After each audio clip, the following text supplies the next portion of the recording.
What did a professional say or do that made you immediately lose trust in them?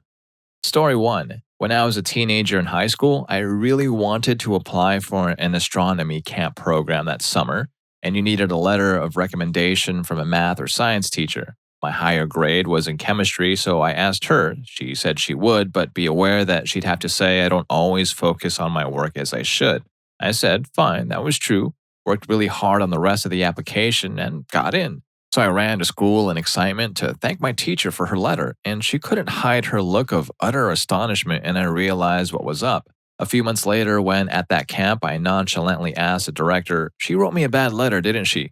He immediately pulled me aside to say yes, it was so bad that it was a full page saying horrible things about my character and scholarship, so he knew to discount it but wanted to let me know.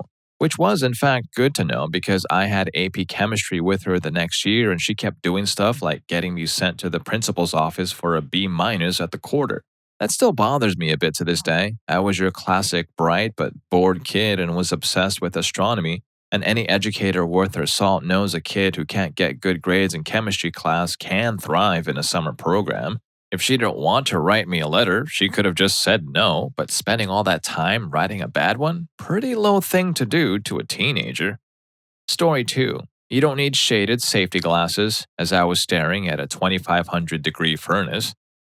Story 3. A plumber in the middle of a job had to drive back to the shop to get a part that was pretty basic, and then charge for the time it took to do that, and then installed it incorrectly, and then returned a week later to fix the mistake and ask what idiot installed it that way, and then installed it wrong in an entirely new way. Story 4. I took a job that sounded ideal on paper, but the CEO who I reported to gave off some bad vibes pretty quickly. A lot of decisions he made were questionable at best. He wanted me to play clips from The Wolf of Wall Street to motivate the team, but as soon as he told me he was altering people's targets midway through the month and withholding bonuses from certain team members, I was out of there. I was in the job for exactly 1 month, and on a Tuesday morning, I got to work and told him that I morally couldn't do it, and that if it was his decision, I didn't want to be a part of it. 2 minutes later, I silently collected my things and left feeling literally over the moon for doing so. Story 5. My car insurance company had an agent who reviewed my policy with me, and while trying to get me to sign on to life insurance, wanted me to get an amount that would pay off my student loans and have my parents set for life. My parents. She refused to listen even when I told her nobody even co-signed my loans, and that I have no contact with my financially comfortable, abusive, healthy parents. I ended up writing a long email to the company, including wondering if they no longer wanted me as a customer. Story 6. I was looking to hire an editor for one of my books last year. She corrected my grammar in the email I sent her, quite politely, I have to say. I think she thought it was some kind of audition piece, but she was just factually wrong about the mistake. I think it was the use of a colon instead of a semicolon.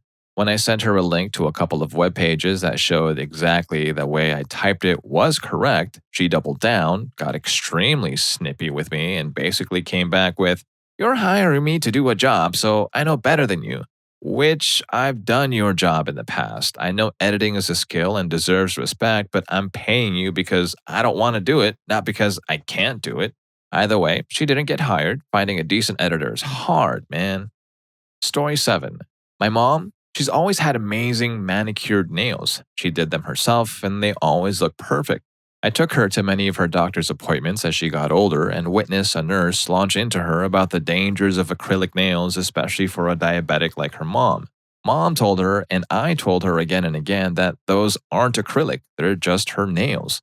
Yet she kept on telling Mom that she needed to get rid of the fake nails. I have never before witnessed such a stunning display of complete failure to listen. Story 8. When I was 23, I was hospitalized for an episode of acute pancreatitis. My doctor at the time was convinced I was an alcoholic. At the hospital, he asked me to tell him about my drinking. I told him I didn't drink because I didn't. I was always the designated driver, and I don't like drinking or feeling drunk. He sent my parents and grandparents away and then said, "Okay, look, now you can tell me the truth. How much are you drinking?" I repeated the above. I don't drink. He got all frustrated and left. The next few appointments, when I offered up explanations for why I was getting pancreatitis, he belittled them and refused to listen to me or investigate further. When I asked how I could prevent another episode, he told me to eat carbs and stop drinking. No matter what I said, his solution was that I just needed to stop drinking. A year later, I was hospitalized again for another episode. This time, I was in another city. I told the doctor that my family has a history of cystic fibrosis, that my uncle and multiple cousins have cystic fibrosis, and pointed out the link between pancreatitis and cystic fibrosis. This doctor, unlike the first, listened to me and tested my DNA for cystic fibrosis markers. Guess why I got pancreatitis? I have cystic fibrosis markers in my DNA and multiple CFTR related conditions. Take that, witch. I don't drink. I was frickin' right. I never saw the first doctor again, and I got everyone else in my family to see someone else too. Story 9. I went to my therapist once and told her about my depression and how I didn't want to live anymore. Explained how I couldn't bring myself to do things, even small things I used to love doing, because I just couldn't be bothered to, well, live. She suggested I was just being lazy. I tried to defend myself, but ultimately I just agreed because she wouldn't listen to me. Flash forward another few months, and I finally told her my #MeToo story after not having told anyone my entire life. And after 1 half-hour session, she said I should be over it and to stop talking about it and move on. Story 10. About 20 years ago, I had a well-known nurse practitioner who was married to one of the doctors in the practice. I had developed a weird combination of symptoms along with a silent strep infection. Anyway, she came in telling me about people she knew, giving first and last names and asking if I knew them, and telling me about their strep infections and symptoms and This was the last time I made an appointment with her. I knew it was straight up illegal to talk about other people's medical conditions, and it made me wonder who she told about mine. Horrible, horrible woman who thought she was untouchable because she was well off and married to a doctor. Story 11. I had repeatedly gone to my general practitioner about this nagging pain in my arm. He did some blood work to check for a vitamin deficiency and sent me for an x-ray which didn't show anything. He then decided my pain must be because I was an anxious female. On my last visit, I mentioned I had also been struggling with breathing properly and had some chest pain and was starting to get quite concerned. He said, "You're just anxious, but what do you have to be anxious about? You have a husband with a good job?" And then he sent me on my way with a prescription for Zoloft. A few days later, 2 days later actually, I was in the ER being diagnosed with a pulmonary embolism, and now I have a new doctor. Story 12. Was away at college as a freshman. Over the course of 2 months, I was increasingly needing to use the bathroom until I was urinating more than 90 times a day. I counted once. When I went to the doctor, their blood tests came back negative for diabetes, so they concluded the problem was entirely in my head and that I should see a psychiatrist. Turns out, it was all in my head. Found out I had a tumor the size of a golf ball in the center of my brain. Story 13. I, 17 at the time, had a long history of migraines and recently came down with some pretty severe vitamin D deficiency, which, for some reason, caused my migraines to come back after 4 years of having them under control. So I went with my mom to see a neurologist. Our appointment was at 1:30 and my mom had a haircut appointment later at 5:30. So we get to the neurologist's office at 1 to fill out paperwork and stuff. We aren't called back until 4 o'clock. When we do get into the office, the doctor takes another 45 minutes to even show up. And when he does, he isn't at all apologetic and starts saying that based on my file, what I have been experiencing probably isn't migraines and it isn't a problem. Right off the bat, we could tell that he was an arrogant ass. After about 15 minutes of him questioning me and writing off my symptoms as coincidence, WTF? My mom says, "Look, we waited hours to see you and I've got other plans to get to tonight. Are you actually going to be helpful?" To which the doctor responds by harassing my mom into telling him what other plans she has. She says a haircut.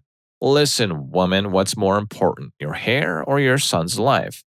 Considering the fact that he'd been completely disregarding everything that I was telling him about my headaches, it was apparent that my life didn't matter to him at all. Needless to say, we won't be going back to him again. Story 14. I took my kids to a local optician for years. I queried a few times with them about glasses as I felt they couldn't see very well as they were getting older. Some glasses were given, but they were only to wear them if they absolutely had to, apparently. Cue my kids not wearing them hardly at all. The advice was that this would strengthen their eyes and hopefully reverse their short-sightedness. Took them to the races. They couldn't see a thing. What horses were running, boards with winners' placings on, etc.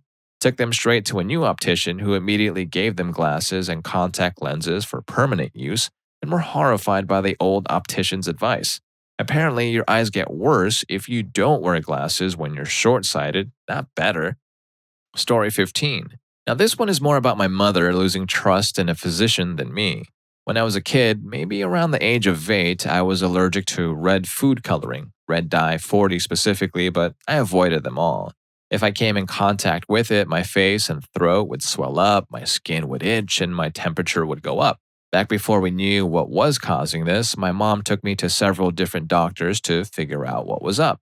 The one I remember had me take several allergy tests, cut dairy out of my diet for 2 months, and take cold medication for that time, all to turn around out of the blue and say, it's because she's getting ready to start her cycle. What in the hell kind of theory is that? My face and throat are swelling because I'm about to get my period? Seems legit. Huh? We didn't go back to that doctor. Eventually, my mom figured out what I was allergic to on her own by recording everything I ate for 2 weeks. Good job, Mom. And had her observation verified by a less wandering womb type physician. I didn't start menstruating until 6 years later, in case a doctor sees this and wants to know. I randomly quit being allergic to red dye when I was 12, at least in a severe way. So don't take your kids to doctors who blame something that acts like a peanut allergy on their menstrual cycle. Story 16. It was a doctor at a pediatric hospital. I was 16 and suffering from joint pain, undiagnosed Ehlers-Danlos syndrome, not rare but not super common either. The doctor came in and asked to see how flexible I was. He pulled on my arm and it dislocated from the shoulder pretty easily. Ouch. But that wasn't the bad part. The bad part was that he immediately laughed and then ran outside to call in other doctors and nurses with, "Hey, look what this one can do." They all ran in and he proceeded to, without asking me, locate and dislocate my arm repeatedly while giggling. It was mortifying and demeaning, and I got in the car and cried afterward. I didn't get my diagnosis there despite having every hallmark of EDS. All he did was embarrass and hurt me for a laugh. I didn't just stop trusting him, I stopped trusting basically every member of the medical profession, since all those people just came in to stare at and laugh at me. I got my diagnosis a few months later from a much kinder, more gentle doctor who was horrified when I told this story. Story 17. When a career motivator had a chat with me asking about what I wanted to do for the future. By the way, I'm 18 and about to apply for a university. I said, mechanical engineering. But I didn't hold on to the it was just like the natural you fit into any sentence. He then said in the most overconfident, condescending manner, "Nope, you stuttered, therefore you're not sure and this is not a career for you. Look elsewhere, son." Aw, gee, thanks, mystical man. I'ma just drop my plans for the next 40 years of my life over a stutter. By the way, I just made it into my dream university for a mechanical engineering degree, so screw your basic YouTube motivation channel, copycat. Story 18. When we were selecting our 2-week work experience assignments, the guy who did the assignment for my school was like, "What are you interested in doing?" I responded that I wanted to be involved in music. I was in a band and was very interested in recording studios, practice rooms, and venues, anything that gave me an insight at 15 years old. He responded, "Oh, okay, well, I've got one recording studio slot and a couple at music venues in town." "Great," says I. "Any of those would be perfect. I'm excited to learn how it all works." He then goes, "But music is extremely hard to get into. We're not going to make you Michael Jackson by sending you to a music venue for a couple of weeks." And then I basically said something like, I'd still like to see it all. I didn't necessarily want to be a musician. I just liked the industry and wanted to see a different side of it from what I had already seen. I'd only played guitar in a punk band that had played a few shows at this point, so I had no idea how music functioned outside of turning up to a show and making loud noises. Maybe I'd be interested in running a venue or recording other bands or something. He then says, and I still remember word for word, "No, there's no point in that. You need to set up for the real world." And then made me work in a shoe store for 2 weeks. Broke my heart and affected me more than I think I realized at the time. It's 16 years later, and I still remember it as the first time someone essentially told me, "You're never going to amount to anything, so don't even try." I never got my band big or toured the world playing music. I spent a couple of years touring the UK, where I'm from, in small pop punk bands. I worked in a cinema for a long time, and now I work in an office job. But I always wonder if things had been different, and if this guy had been a bit more encouraging, if things would have turned out differently. Like, would I have pushed myself further not having that sentiment in the back of my mind? Story 19. Maybe not a professional in the strictest sense of the word, but my driving instructor. Now in Canada, insurance for young drivers is through the roof, but you get a good discount for taking a driver's ed course that pays for itself within 2 years. So you're nuts if you're a young man and don't sign up for the full course, even if you know how to drive. My instructor was a pretty intimidating dude who knew what he was doing, except for one thing. He said, "Do what I tell you to do, but don't do what I do." So, for the first part of the first exercise on the way to the initial lessons in an open parking lot, he proceeded to drive without a seatbelt, with one hand on the wheel, not signaling his turns, and breaking speed limits everywhere. If I didn't already have a pretty good idea of how to drive, it would have scared the hell out of me, but it definitely cost him my trust. Story 20. I dislocated my ankle and went to the hospital in an ambulance. When I got there, I was assessed and sent for an x ray. I got onto the bed and the tech started lining up the x ray over my knee, so I told her I dislocated my ankle, not my knee. And she said that the chart said it was my knee, and I replied that I'm pretty certain that the messed up foot that's hanging off is the problem, and that if she doesn't believe me, then to double check with the doctor because my knee is fine. She just kept repeating that if the chart says it's my knee, then that's what has to be x rayed, and she's unwilling to double check. So after a 2-hour wait for an x ray, I go back to the doctor with pictures of my knee, and he's confused as hell, so goes to the x ray tech and asks what the hell she's playing at. She gives him the speech about how she just x rays what it says in the chart. So he proceeds to chew her out, saying if she's getting clearly conflicting information, then she has a duty to double check to make sure she's doing the right thing. He said people make mistakes, and this was an easy one to catch, but she's too much of a moron with no common sense to do anything about it. She was so pissed at me as she took the x ray of my ankle, saying I should have insisted she double check, and I should have refused to do the x ray until she did. The woman was just completely incompetent. Story 21.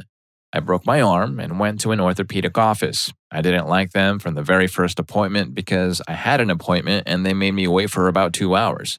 Then they had their secretary take my past medical history, which is extremely complex, in the waiting room. On a follow-up appointment, the tech removed my cast. The physician assistant came in to assess my arm and went to my non-broken arm, assessed strength and range of motion and swelling, and told me it seemed to be healing nicely. I told her that was great, since that one was never broken. Once she finished repeating the process on the arm that actually was broken, she sent the tech in to recast my arm. And then I had to stop the tech from casting my non-broken arm. On my appointment paperwork, she wrote that she recommended I take ibuprofen for pain relief. That was exactly 2 sentences after where it stated NSAIDs is like ibuprofen caused life-threatening airway swelling in me. The same office wanted to charge me $50 every visit to sign a form that was literally one checkbox saying if I was cleared or not for full duty at work. One checkbox. No research is required. I never went back. Story 22. The current job position I hold is by no means entry level. When I was hired, I had to go through a rigorous 6-week training program. The first 2 weeks, though, our instructor is part of this program when someone with much lower credentials is allowed to teach initial training to the much more experienced class in order to eventually be given a job at the position we're already in training for. Makes sense, right? Anyways, anytime we had questions about anything, this instructor would say the words, "You are all getting too far ahead. We're going to talk about this next week." It took about 2 days for us to figure out that our instructor did not know the material and had no business attempting to teach us. Story 23. About a month ago, I rented a car through Avis, did everything online, paid for it right then, and I figured I was ready to make a 12-hour road trip with my younger brother. Get to the pickup and they have to put my card on file on site in case of any damage. All right, cool, no problem. Except my card only had like $100 on it at the time, so the guy denied me the car I had already paid for. All right, whatever. We can put it on my brother's card then, right? No big deal. Just swap the reservation to his name. He's over 25 and it's already paid for. Nope, can't do that either. Have to cancel the reservation and do it from scratch in his name.